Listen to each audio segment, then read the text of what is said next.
16년도 4월 4일 실천신학 영성학 첫 시간을 갖도록 합니다. 책자의 65페이지가 되겠습니다. 영성의 뜻은 신령영자, 성품성자, 거룩성자를 세 가지를 기록했어요. 영성 그러면 성품이 신령해야 된다는 성품성자를 쓰고 있습니다. 원래 문법은. 근데 여기서 거룩성자를 영적으로 하나를 더 기재한 겁니다. 그래서 신령스럽게 총명한 품성, 그것을 보고 영성의 뜻을 갖고 있다라고 합니다. 거룩성자를 하나 더 붙여서 신령하고 거룩한 성품이다. 신령스럽게 총명한 품성이 원래 문법의 뜻입니다. 그러나 거룩성자를 붙여서 우리 하나님의 사람들은 영적인 사람이 되어야 되겠죠.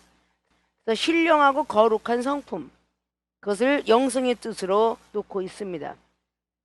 자, 우리 사람을 인성이라고 합니다. 성품 성자니까.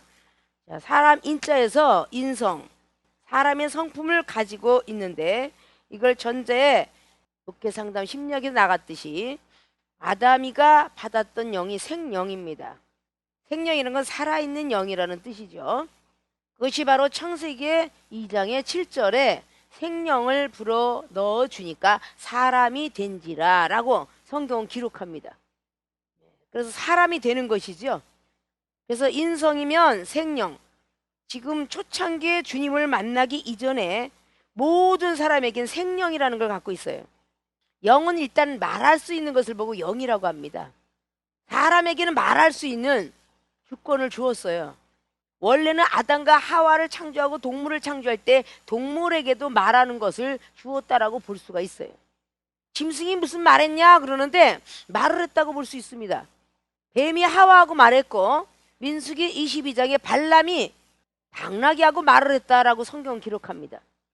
그리고 이사야 11장에도 마지막 날은 그렇게 동물들과 하고 놀고 있을 그럴 자리가 올 것이다라고 분명히 말합니다. 그러니까 동물들하고도 말했다라고 말하는 걸 보죠. 만물의 영장으로 사람만 말하게 하고, 그러니까 개들이 사람의 말을 알아듣죠. 짐승들이 사람의 말을 알아듣죠. 근데 그들은 말을 못합니다. 말을 못하기 때문에 사람하고 차이점이 있는 거예요. 자, 식물이 말을 알아듣는다고 하죠. 식물이 알아듣는다고 합니다. 그래서 사랑해주는 나무는 예쁘게 자라고요. 미워하는 나무는 저주라면 말라붙어져요. 주님께서 무화과 나무를 저주했더니 그 다음날 말랐더라 그래요. 그럼 식물 역시 사람의 말을 알아듣고 있더라 라고 말할 수 있죠. 사사기 9장에 나무들이 말하는 모습을 잘 묘사하고 있습니다. 포도나무가 무화과가 감람나무가 가시나무와 네 가지 나무의 비유가 나오죠. 아비멜렉 왕이 기드온의 첩으로 태어났던 아비멜렉, 그 왕이 형제들을 다 죽이죠. 그리고 본인이 왕위로 올라가면서 나무들한테 이야기합니다. 그 나무는 바로 사람을 비유한 거예요.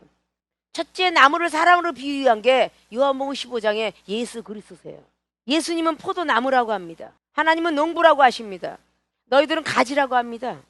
이런 나무의 비유 역시 사람을 통해서 하게 했구나. 자, 생물들 물고기를 영혼이라 합니다. 누가 5장에 너는 지금까지 고기를 낚았느냐 이제 사람 낳는 업으로 만들어 주리라. 역시 생물도 사람으로 비유합니다. 이런 많은 비유들을 우리는 잘 아셔야 돼요. 그럼 이방인에게도 생명이 있구나 믿어지시겠죠? 사람이라면 다 하나님의 창조에서 내려왔구나, 이게 믿어져야 되는 거예요. 기독교인만 하나님의 사람이 아니라 이방인들도 하나님의 사람이기 때문에 아직도 종말을 하지 않고 있다는 거, 그것이 하나님의 강대하신 아가페적 사랑이라는 거. 그들도 뭔가가 회개하고 우리 조상을 지으신 하나님, 이것을 알게 하기 위해서 지금도 일절 오래 참으시고 기다리고 계시다는 거죠. 누구나 다 이런 사람의 성품을 가지고 너희가 나를 택한 게 아니라 내가 너를 택했노라. 그래서 택한 자 반드시 있다는 것을 요한복음 15장 16절은 말을 합니다. 사람이 택을 한다면 아무렇게나 하나님을 찾겠지만 하나님이 골라 잡아서 택을 하신다는 거죠. 너희가 나를 택한 게 아니다. 내가 너희를 택한다. 전 세계를 돌아다니면서 하나님이 우리를 택한다. 그렇게 들어오고 싶어도 들어오지 못한다라는 누가복음 13장 24절의 말씀이 그 말씀이에요. 아십니까? 좁은 길은 천국길이라고 마태복음 7장과 사복음서는 말하는데 그 좁은 길이 천국길이에요.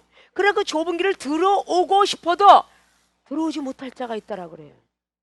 과연 택하냐 청하냐 전부 하나님께 달렸다는 거죠. 택한 자만이 하나님 나라에 들어갈 수 있다. 근데 오늘은 택했어도 내일은 버릴 수도 있다. 그게 하나님 법칙입니다. 그것이 첫 언약이 흠이 없었더라면 내가 두 번째 아담의 언약을 할 필요가 없다라고 히브리 기자는 8장을 통해서 말합니다. 첫 언약인 아담이가 흠이 너무 많았기 때문에 두 번째 아담 예수 그리스도를 인성을 통해서 오게 하셨다라고. 그것이 바로 생명의 사건이에요. 그래서 영을 가져서 말을 합니다. 근데 병원에서 쇼크를 받고 뇌출혈로 쓰러져 갖고 병원에 의식불명으로 들어가 있습니다. 그는 말을 못합니다. 그런 사람을 보고 식물 인간이다 이렇게 말합니다. 식물로 돌아갔다는 뜻이죠. 말을 못하니까.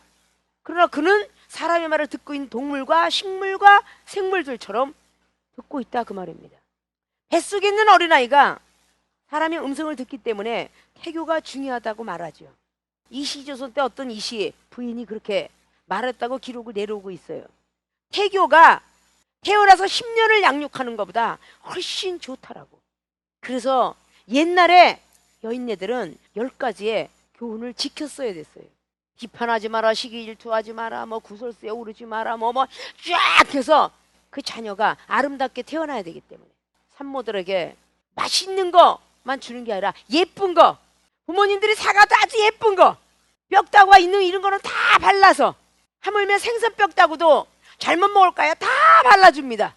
생선 뼈다구가 들어가고 나오니까 육선, 옆구리에 뼈, 뭐 이런 것들 어르신네들이 많이 경험했습니다. 자, 산모들에게 가려서 음식들을 많이 주죠.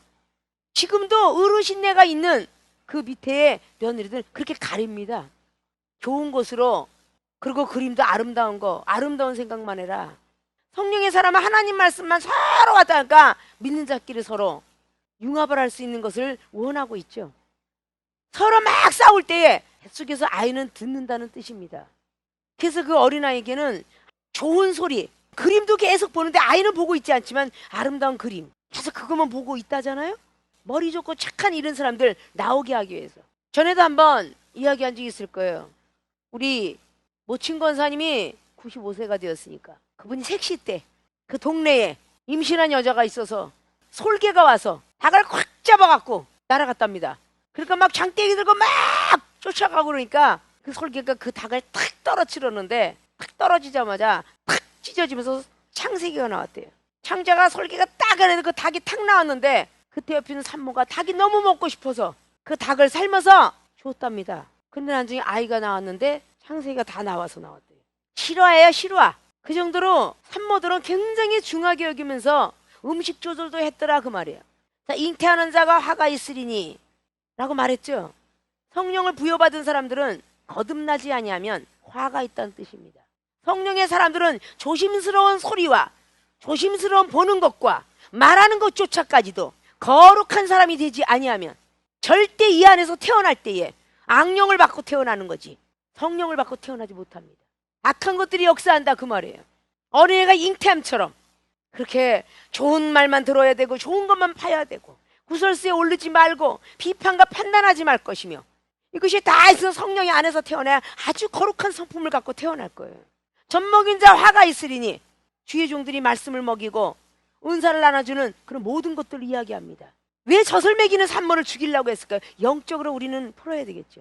자, 그러면 사실 세상적으로 내려와서 육적인 산모가 어린이를 응해내는데 지금은 우유를 많이 먹이지만 소젖을 많이 먹이지만 예전엔 전부 모유였습니다. 어머니가 모유를 먹이는 동안에 어떤 감기 몸살이 오거나 어떤 힘들고 몸살 감기가 와도 약을 절대 투여하지 않습니다. 왜냐? 고통은 자기가 참고 어린아이한테 젖줄기를 통해서 나쁜 게 들어갈까요? 절대적으로 고통을 참습니다. 사랑하는 주의 종들은 어떤 고통이 와도 힘들고 어려워도 자기가 힘들다고 하여 약을 안 먹는 산모처럼 자기가 힘들다고 해서 서투른 소리 한다든지 힘들다 소리 한다든지 남을 비판하는 모욕하는 소리를 한다든지 비방한 소리를 한다든지 그러면 그것이 갓 태어난 지금 초신자들에게 영향을 미친다는 거죠. 믿습니까? 그것이 바로 젖먹이는 자 화가 있고 잉태된 자 화가 있으리니 마지막 날은 이렇게 되리라 그랬어요. 제사장들은 싹쓸 위하여 돈을 위하여 교훈하며 선지자들은 돈을 위하여 예언한다. 미가서 3장 찾아보세요. 두령들은 뇌물을 원하고 있고, 제사장들은 싹쓸 위하여 교훈하는 거예요. 말씀을 가리킨다 그 말이에요. 선지자들은 돈을 위하여 예언하고 있다 그 말이에요. 그러면서도 오히려 하나님 우리와 함께 있는데 걱정하지 마, 재앙이 오지 않을 거야, 이렇게 말한다는 거죠. 미가가 주의 종대로 해서 하나님 앞에 항소한 거야. 그게 미가서예요. 아십니까? 굉장히 무서운 일이에요. 에스겔도 거의 가 그러고 에레미 거의 가 그러고 전부 거의 가 그러죠. 마지막 때를 3000년 전에 그런 것들을 기록한 것입니다. 신약의 성취장을 위해서, 지금 이 시대에 우리 성령의 시대를 위해서 거룩한 영을 받고 거룩하고 신령한 성품을 가졌다는 사람들이 사람의 소리를 해서는 안 되겠죠. 하나님의 소리를 해야 되겠죠. 다 살아있는 사람입니다. 이방인이 그런 소리에 따라서 내가 마주쳐서 그렇게 돼서는 안 되겠죠.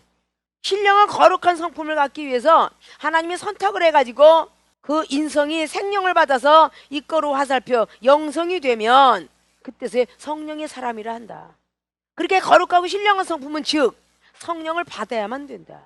교육을 받고 말씀을 잘하고 달달달달 외워서 되는 게 아니라 성령을 받아야만 영성이 된다, 그 뜻입니다. 이 성령이 빠지면요, 결안에 노른자 빠진 것과 같은 것입니다. 결안에 노른자는 뿅알을 만들어내는 일을 하잖아요. 그리고 흰자는 보역할을 하죠. 우리 어린아이가 양수가 빠지면 아이는 죽습니다. 뱃속에서 아이는 물속에 자라납니다. 그래서 9개월 만에 태어나는 거예요. 이 9개월은 영적으로 성령의 사람을 뜻하죠. 성령의 사람들이 절제하지 못하면 새로운 세상에 태어날 수 없습니다. 다시 그 새로운 세상에 나오는데 원래는 9개월이라 말하고 있는데 한 달은 거저먹고 들어간 거죠. 그래서 10개월이다 그래요. 십자가의 도를 깨달아 가라고. 험난한 세상을, 광야 같은 세상을 걸어야 됩니다. 광야 같은 우리 마음의 진리를 넘치게 만들어야 되고요. 광야 같은 우리 마음에 엄청난 사랑을 넘치게 해야 될 것이고요. 믿음과 기도가 넘치게 해야 되는데 우리 힘으로는 안 되는 것이죠. 그 성령의 힘으로만 되는 거예요. 하나님이 사람들에게만 내려줄 수 있는 성령. 이방인들은 아무리 성령이 있다 해도 받지 못합니다. 왜? 구할 수 없고 마음의 문이 열어지지 않았고 죄사함을 얻지 못했기 때문에, 회개하지 못했기 때문에 성령을 받고 싶어도 못 받습니다. 그래서 성령을 받을 수 있는 마음의 준비, 생각의 준비를 하기 위해서 하나님이 우리를 채찍질하는 거예요. 때리시는 거예요. 가정의 부도로, 몸의 육체로, 가정의 우환으로, 가정의 안 좋은 사건으로 주면서 회개합니다. 내가 뭘 이렇게 못 살아서 우리 가정이 이렇게 파문이 일어났습니까? 어디서부터 시작이 됐습니까? 라고 하다가 하나님의 사람을 만나죠. 하나님을 믿어보세요. 나도 하다 되다 보니까 불교를 믿었는데 세상을 달려가다가 이것도 믿고 저것도 믿어봤지만 안 돼서 하나님을 믿었어요. 한 번만 믿어야 먼저 믿어보세요. 이러고 당기는 거죠. 그때 하나님 믿는 사람이 바로 왔다고 해서 믿음의 확신, 구원의 확신이 있을까요? 아니죠. 교회 발걸음을 딱 하는 순간에 이제 어린아이로 태어나는 겁니다. 응애하고 태어나서 그때부터는 우유를 주고 이유식을 주고 밥을 주고 칼슘과 미네랄에 담긴 많은 것들을 주면서 아이가 크는 겁니다. 성도가 전도는 하나, 가르치는 건 목사가 해야 될 일, 책임은 하나님이 지고, 그거 얼마나 이 주의 종의 자리들이 중요한지 모릅니다. 자기가 변화받지 못했으면 누굴 가르칩니까? 우리는 아무리 쓴뿌리가 올라오고 아무리 네가 후욕을 하고 핍박을 해도 주님께서 묵묵히 참으신 것처럼 참아야 됩니다. 누가 십자가에 못을 박든지 발을 박든지 머리에 가시면류가 씌우든지 가슴에 창자국을 주든지, 창을 찔릴 때 아픔보다 더 아프셨습니까? 여러분들이 비방하고 후욕했을 때 가슴에 창을 찔린 것만큼 아프셨냐고요? 아니지 않습니까? 그래서 참으라는 거죠. 모욕을 해도 참고, 후욕을 해도 참고, 비방을 해도 참고, 그래야 주님 성품을 담겠죠. 목회하다 보면 많은 성도들이 웃기지 않게끔 들리는 소리도 많이 있고, 그러나 그걸 일일이 어떻게 다 참견을 하며 그걸 다 받아들일 수 있겠습니까? 다 주의 종이 부족한 까닭인즉 하나님 아버지 더 멋진 종으로 탄생시켜 주옵소서. 강대상에서 무릎 꿇고 기도할 수밖에 없는 게 주의 종의 자리들입니다. 믿습니까? 내가 지은 죄가 있어서 주님이 면류관 썼듯이 가시면류관, 저 영혼이 지은 죄를, 생각으로 지은 죄를 제가 쓰겠나이다. 손발로 지은 죄 내가 못을 받겠나이다. 마음으로 지은 죄 내가 창자국 받겠나이다. 이런 모습이 되어야 제대로 된 성령의 사람이에요. 성령을 받은 것 같으나 다 가짜죠. 거짓 선지자. 천사를 그냥 껍데기만 썼지. 거짓 선지자들. 천사를 가정한 거짓 선지자 어디 있다 그랬어요? 고린도후서 11장 14절 천사를 가장한 거짓 선지자가 많이 나왔다라고 말하고 있습니다. 어느 교회한테? 고린도 교회들에게. 고린도 교회들은 뭐가 충만해? 은사가 충만해. 은사 충만한 사람들 앞에 거짓 선지자가 천사로 가장하고 너울을 썼다라고 말하고 있어요. 믿습니까? 악한 것들이 살포시 들어오고 있다 그 말입니다. 사도 바울 선생님께서 기록한 모든 말씀에 그런 말씀을 기록해요. 갈라디아든 데살로니가든 뭐 로마에 교든 어느 데든지 악한 것들이 슬퍼시 들어온다 그래요. 아십니까? 전부 하나님의 성령의 사람들 앞에 들어오고 있다는 것이죠. 완전한 성령을 못 받아서 그래요. 아십니까? 거룩하고 신령한 성품은요 주님의 마음이 돼야 되고 하나님 마음이 돼야 되는데 왜 화가 나고 노함이 되고 화가 나고 노함이 됐어도 그 영혼을 꾸짖는 그런 화남이 돼야지. 나를 무시했다고 나를 멸시했다고 아무렇게나 얘기했다고 화를 내서 하는 죄종들이 돼서는 안 되겠죠. 아십니까? 디모데전서 1장 12절에 왜 사도 바울 선생님께서 하나님께서 나를 충성되이 여기시사 나에게 직분을 주었으니 내가 어찌 감사하나리요. 직분을 받았거들랑 감사하세요. 하나님이 충성되이 여기고 줬대요. 근데 왜 투덜거리냐 그 말이야. 그 직분대로 감사해야지. 시험만 들면 내가 목사 되고 싶었나, 시험만 들면 내가 전도사 되고 싶었어. 시험만 들면은 투덜거려. 하나님이 충성되이 여기서 우리에게 줬다는데 있습니까? 그 충성 중자가 뭐라 해서 가운데 중자에 마음 심자 밑에 있다고 그랬죠. 마음이 움직이지 않고 중앙에 있는 걸 보고 충성되다 그러는 거야. 아십니까? 용서할 서자가 뭔 줄 알아요? 계집여자 옆에 입구자가 있는데 그 밑에 마음 심자가 붙었어요. 아무리 지지고 볶고 지지고 비판 막 판단 막 와도 마음의 중심이 흔들리지 않으면 용서할 마음이 생긴다 뜻이야. 아십니까? 그냥 만들어졌던 말들이 아니야. 성령의 사람이 되려면 영성의 사람이 돼야 되는 게 아니라 영성의 사람이 되려면 성령의 사람이 돼야 되는 거야. 거룩함을 섬을 주세요 주세요 한다고 주는 게 아니요. 성령이 우리에게 덧입혀줘야 되는데 성령을 가만히 있어서 주는 게 아니야. 누가복음 11장에 13절 말씀처럼 구해야 돼. 마음으로 구하고 생각으로? 아니요. 구하려면 기도해야 돼. 기도를 하려면 무릎 꿇어야 돼. 이게 다 자연스럽게 따라오는 거예요. 누가복음의 습관을 따라 주님께서는 겟세마네에 올라 기도했다. 이 기도는 습관이 돼야 돼요. 아십니까? 그래야 시험이 다 떠나가. 천사가 수종을 드니까 막 더 힘을 내고 기도하셨더라 그래. 아십니까? 그렇게 기도하니까 가룟 유다가 팔아먹으려고 입맞춤할 때 도망도 안 가시고 내가 가는 대로 가는구나 그러고 갔어요. 아십니까? 그게 주님께서 이 세상의 영혼들을 구원하러 오신 목적이고 그분이 받은 직분이니까. 믿습니까? 성령을 선물로 주리니라는 것은 회개하는 자. 천자에 그랬죠. 이 세상 사람들은 자기가 죄를 진 것도 모른다고. 하나님 안에 들어오니까 우리가 오이 훔쳐먹은 것도 죄인 줄 알지. 세상 사람들은 오이 훔쳐먹은 거 죄인 줄 알아? 몰라 우리는요. 그러니까 사도행전 2장 38절에 회개하면 성령을 선물로 준다 그랬어요. 첫째는 회개고 두 번째는 예수로서 이름으로 세례를 또 받아야 돼. 세례 받았어 이미 할래. 근데 왜 또 예수로서 이름으로 세례를 받고 죄사함을 얻어라 그랬겠어요. 이게 성령의 세례입니다. 성령의 세례를 받아야 죄사함을 얻는 거야. 응? 그리하면 성령을 선물로 주리니 그랬어요. 이게 사도 베드로가 완전히 거듭나서 자기가 아닌 다른 사람으로 탄생된 거예요. 그러니까 그림자를 밟아도 능력이 나갔죠. 내가 변하지 않았는데 무슨 그림자를 밟아 고침을 바꿨어요. 내가 완전히 죽고 육은 죽고 영이 살아나야 능력이 나가는 겁니다. 있습니까? 그래서 성령 받아라 성령 받아라는데 은사를 못 받게끔 성령의 은사만 받았다 하면은 마귀가 들어와서 채가. 세계로 신학교야 주특기가 영혼만 떠졌다 하면 악한 것이 들어와서 교만하게 만들어. 눈안 떠진 사람 감사해야 되겠지만 너무 오래 감사하면 안 돼. 아십니까? 조금만 감사하라고. 안 보는 것보다 보이는 게 나아. 그래야 안 그래? 귀신을 보든지 몽달 귀신을 보든지 응? 도깨비 방망이 보든지 안 보이는 것보다 보는 게 나아. 보여야 때려잡든지 쫓든지 할 거 아니야. 예수님의 형상을 딱 가도 뒷모습만 보니까 딱 머리를 풀어헤치고 딱 옷도 예수님 옷을 딱 입고 있는데 앞을 보니까 마귀야. 근데 뒷모습만 본 사람은 예수님 나타나셨군요 이러고 속는 거야. 없는 영적 세계의 사람들을 상담하면서 내가 뽑아주면서 겪었던 경험들이에요. 아십니까? 비스듬하면 누가 내 애인인 줄 알고 내 남편인 줄 알아? 그래 안 그래요? 안경을 써야 내 남편인지 찾잖아. 그래 안 그래? 눈이 나쁜 사람은요 막 이렇게 책상에서 이렇게 찾잖아. 근데 비싼 사람의 안경은 목욕탕 가서도 내 남편인지 아닌지 모를 거 아니야. 응? 불감하게 앉고 쑥 들어가서 옆에 누웠는데 다른 남편이 누워있어. 그렇게 될 수도 있다는 거야. 아, 내 신랑 예수님인 줄 알았는데 딱 마귀가 말이야 형상을 하고 그리고 누워가지고 그걸 제대로 아주 보려면 아주 천체만 안경을 가져야지. 응? 현미경으로 벌레까지 보듯이 말이지. 안경 갖고 벌레 안 보여요. 현미경 갖고 봐야 그 구데기 같은 걸 다 보이지.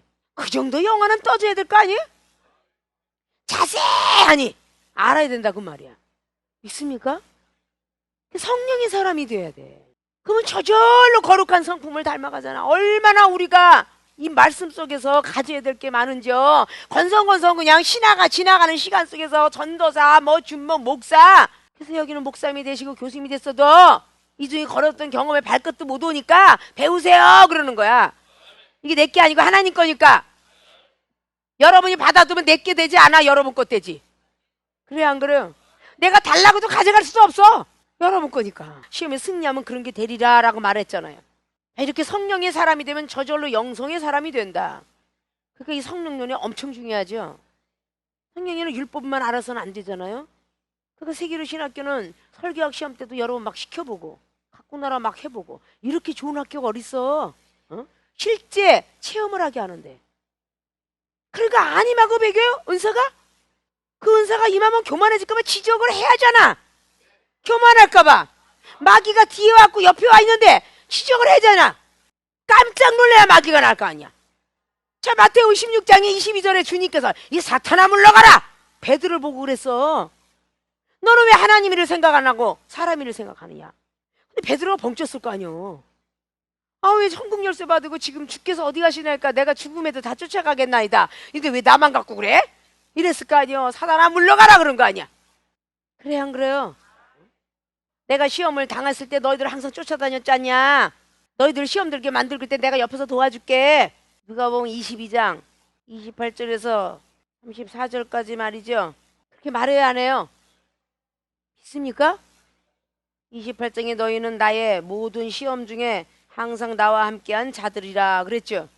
내 아버지께서 나라를 내게 맡기신 것 같이 나도 너희에게 맡긴다. 너희로 내 나라에 있어서 내 상에서 먹고 마시며 또는 보좌에 앉아 이스라엘 12지파를 다스리게 하는 권세를 준다 그러죠. 31절에 시몬아 보라 사단이 밀가부르듯 하려고 너희를 청구하였다.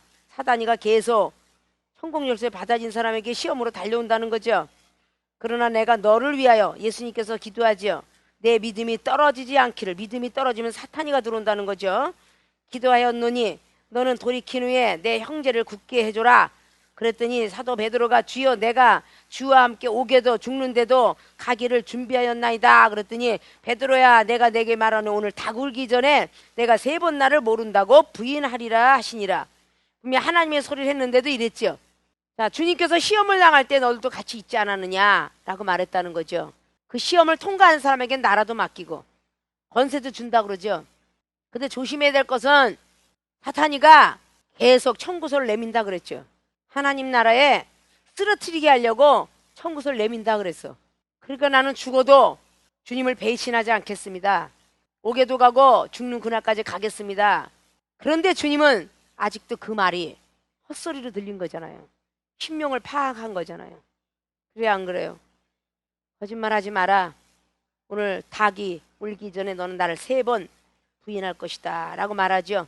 오늘 닭 울기 전에, 닭이 울기 전에 3번을 부인하고 딱 나니까 닭이 꼿꼿하게 가고 울었다는 거야. 그 미래형까지 이렇게 알고 말씀한 거죠. 있습니까? 성령의 사람이었는데도 거룩하고 신령한 성품을 완벽하게 못 가졌기 때문에 사단이가 계속 까부려서 청구서를 날린다는 거야. 은사 능력을 더 많이 가지면 가질수록 사탄이가 떠나가는 게 아니라 더 붙어 다닌다 그 뜻이야. 그 세계로 신학교 학생들은 더 많이 붙어 다니는 거야. 영안이 떠지고 영적 기가 떠지고 하늘의 세계를 더 맛보고 이런 사람들에게는 더 사탄의 시험이 많다는 거야. 아십니까? 그러니까 은사 받은 자에게 이 종을 통해서 하나님이 지적하세요. 그 지적을 달게 받기만 하면 여러분들이 계속 고차원적으로 올라가는데 그 지지옥 속에 시험이 들어서 낙방을 하면 그때는 사탄이가 좋아하는 쪽으로 가는 거예요. 믿습니까? 그런 부분이 되어서는 안 된다는 거예요. 은사를 받지 않은 사람에게 사탄이가 밀착을 하지 않아요. 그러니까 경책이 덜하다가 경책을 받는 사람은 은사가 그만큼 쌓였다는 거야. 그 은사를 간직하기 위해서도 시험에서 승리하셔야 돼. 아십니까? 나와 관계없는데 내가 경책할 필요가 없고 나와 관계없는데 그 사람에게 무관심하면 됐지 뭘 관심을 갖겠어. 하나님의 비밀을 너무 알았기 때문에 그 비밀을 사탄은 캐가려고 자꾸 이방인이 접촉하고 믿는 자가 접촉하고 율법에 접촉하고 그 비밀을 딱 알면 야 잘못된 것 같아 이단인 것 같아 계속 의심이 스며들면서 없던 귀신도 들어오고 내가 볼 땐 정말 그런 것 같아. 왜? 그들도 말씀을 내놓을 줄 아니까. 문제가 참 많이 야기가 되고 있다는 얘기죠. 영성이 되고 성령의 사람이 돼서 거룩하고 신령한 성품을 갖게 되면 그때 신성이 되는 거야. 하나님이 신을 받은 성품이 된다 그 말이에요. 그래서 신령 영자를 쓰고 하나님의 성품을 되는 것이죠. 귀신 신자가 있고 신령한 신자가 있다라고 그랬죠. 요한복음 10장 35절은 말씀을 받은 자를 신이라 하였거늘 하면서 신의 세계가 나옵니다. 고린도전서 2장 15절에 신령한 자는 아무도 판단치 아니하고 판단도 받지 아니하니라 라고 말씀하고 있어요. 이 신성은 신의 성품이죠. 그래서 다시 원점으로 가서 창세기 6장에 네필림의 세계가 늘 여러분에게 궁금증을 내포하고 있는 거예요. 신이 떠나가죠. 그리고 영의 사람으로 변하는 겁니다. 이건 어김없는 사실이에요. 신은요 주무시지도 졸지도 않으세요. 영원히 돌아가시지 않는다잖아요. 스스로 계시면서 하셨다 그러잖아요. 근데 하나님의 아들들이 그런 것은 신의 궤도로 올라가는 사람 보고 하나님의 아들들이 그러겠죠. 사람의 딸들하고 놀다가 사람의 딸들한테 흡입이 된 거예요. 세계로 신학교의 학생들이 세상에는 율법인적인 교인이나 주의종이나 같이 말을 섞다가 그 사람의 딸들을 보고 유혹을 받아서 흡입이 되는 거랑 똑같은 거야. 하나님의 아들들은 하늘의 세계에서 자꾸 승승장구 올라가야 되는데 땅의 딸들을 보고 좋아하더니 결국은 하나님 앞에 벌을 받아 내어 쫓기게 되었더라. 그런 뜻이죠. 그래서 우리나라에 단군 신화론이 나오고 있죠. 그 단군 신화론에 웅녀 이야기 잘 아시죠? 곰하고 호랑이가 있었는데 이러고 나오잖아요. 거기서 끝까지 인내한 것은 곰이요 인내하지 못한 건 호랑이다. 그래서 결국은 곰이 웅녀가 되었다 그 얘기죠. 한인과 한웅에 대한 이런 이야기에서 우리가 단군 신화론으로 들어가는 겁니다. 그게. 그래서 단군 신화론에 있어서 단군을 우리가 섬기고 있지만 그보다 더 높으신 하나님 이렇게 이야기를 해줘야 되기 때문에 영적 세계를 깊이 들어가지 않으면 해줄 수가 없어요. 절대 율법 갖고는요 아무 사람도 온전케 하지 못합니다. 변화시킬 수 없어요. 빨리 율법을 벗어나야 돼. 아십니까? 이제 여기까지 인도하는 동안까지만 필요한 율법 몽학 선생. 하나님은 살아계시고 우리의 구원 주시고 우린 천국 가야 되고 영생 간다는 거 진리 알았잖아요. 여기까지만 몽학 선생 알았으면 이제는 예수 그리스도 성령의 기름 부음을 받아야 돼. 그 옷을 입어야 된다고. 그래 하나님의 사람이 될 수 있어요. 믿습니까? 인성에서 영성에서 신성의 모습으로 성령을 받은 세계로 신학교 모든 학생들이 신성이 되기 위해서 노력을 해야 돼서 말씀을 듣고 자꾸 깨닫고 외우긴 했으나 그 말씀이 여러분에게 내세의 능력이 되지 못했기 때문에 결국은 변하지 못하고 있다 그 뜻이에요. 있습니까? 그래서 이번에 보니까 지도자들의 영성, 지도자는 가리키는 자들을 뜻하죠. 모든 사람들을 이끌어준다. 인도할 도자 십자가도를 깨달아서 인도해주는 사람을 뜻합니다. 알고 있는 만큼만 인도하죠. 지도자들의 영성, 지도자들이 거룩하고 신령한 성품을 갖지 않으면 결국 망한다라는 뜻입니다. 민수기 13장과 14장에는 여러분이 너무도 잘 알고 있는 12지파의 사건이 나오죠. 영성이 되어지 못했기 때문에 10지파는 악평을 하였고 영성이 되었기 때문에 여호수아 갈렙은 하나님 나라로 이끌어줍니다. 이런 예표로 들어가 있어요. 있습니까?